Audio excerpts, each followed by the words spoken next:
Hey, I'm Dr. Susanna Bazzoni, and this is video 2 to accompany the first one, which is how to cultivate a full body workout. And this one is with resistance bands instead of dumbbells. So I'm just giving you examples. The best thing is that you work with a trainer who can work with your body based on your needs and based on where you need to work so that you know the particular things to focus on. Listen to my last video to recognize the importance of a good warm-up exercise. Or exercises to really focus not just on warming up, but on mobility and on working with your problem areas. And so I'm going to show you, again, these 6 components of a full body workout just to include in a resistance training. These are just examples of the big overviews, which are squatting, pulling, core, lunging, pushing, and hinging. Right? So those 6 things in that order is what I'm going to show you. You can do it in 2 groups of 3. So you're doing squatting, pulling, and core together. And then you do one set of 10 on each and then repeat that maybe 3 times. And then you do lunging, pushing, and hinging, same situation. So what we're going to be doing is starting with suitcase squats, and these are with resistance loops. And so what's important here, as opposed to carrying weights, and of course you can even add weights to this if you have weights to this, but this is a little bit different in that you're putting the loops around your thighs. And what you're focusing is to make sure that those loops give you resistance and help you tie into your technique, but are not caving your knees in. So really watch your technique on your knees so that they're not caving inwards with the loops. And as always, engage your core and make sure that you are truly grounding into your feet and lifting up, squeezing the buttocks as you lift. So that's your suitcase squat. For pulling, we're going to do bent over rows, and you are going to connect the loop. So this is a loop, and I have the lightest loop here. And make sure your loops do not have holes in them and they're not going to pop in your face or anything like that, but connect the loop around the opposite foot to what arm you're rowing with. So that's kind of the importance here. When you do this with loops, you can do it with one arm at a time, as compared to in the previous video. I showed you 2 dumbbells doing this simultaneously at the same time.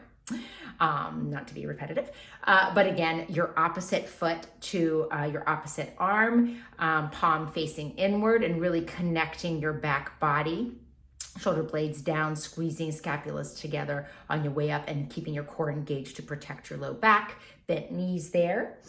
And then for the core, what you're going to do instead of carrying a dumbbell is you're going to use that twisting motion, but actually incorporate some of that scapular mobility as well, and bringing, it's a little bit kind of like a row movement as well, but also getting into your transverse abdominals as you twist to each side. As always, your core can be whatever you want it to be. You can do planks, you can do forearm planks, one of my favorites as well, or whatever you want, but that's just an example. All right, so this is a longer loop, but you could do posterior lunges with just one of those resistance bands that has the handles on the end as well. So I'm going to show you 2 ways to do posterior lunges.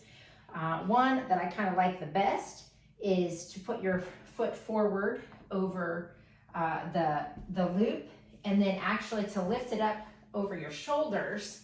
So this really kind of helps you engage your core, just even that pressure. You don't want to strangulate yourself, but just keep it over kind of the around your clavicles here, and then you hold it steady, and then put your leg behind.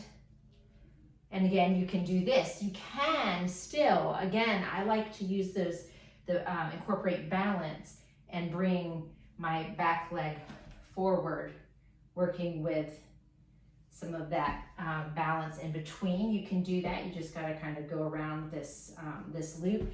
But if you don't have one of these really long resistance, there I fall over. If you don't have one of these long resistance loops, then you can do the same thing. But if you just have one that is just on each side, then same thing. You engage your core. You put your leg back and at 90 degrees, and you choke up on the band or the loop or whatever you got, as much to make resistance for you. So again, you'll do these maybe 10 on each side as part of your set. Now I'm gonna do my other side, but hopefully that's helpful. And then the next exercise will be pushing. We're gonna do push-ups. This is no different than the previous video because neither one of them had weights, but I'm just showing you the example of push-ups on the ground versus on a chair. With the kind of chair I have, I'm doing tricep push-ups there, as you could probably see, but if you wanna do wide arm push-ups, then a wall might be a good thing and you can kind of gradually edge down, or you can use a bench. I would stabilize your chair against a wall so it doesn't go sliding for your safety. And then finally hinging. And with the hinging, you might need a slightly larger loop to make sure it doesn't pop on you. And then you put that over both feet and still do the same hinging movement. And you can gradually get more resistance with the loops that you use. You can use a heavier intensity loop to get more resistance, making sure you're engaging your core. And opening your chest the same way we did in the first video. So I hope this is helpful. Again, work with a trainer. Little shout out to Quantum Fitness and Matt Avery Hart for helping point out these tips in a really understandable way. And take care. Hope this helps you out. Bye-bye.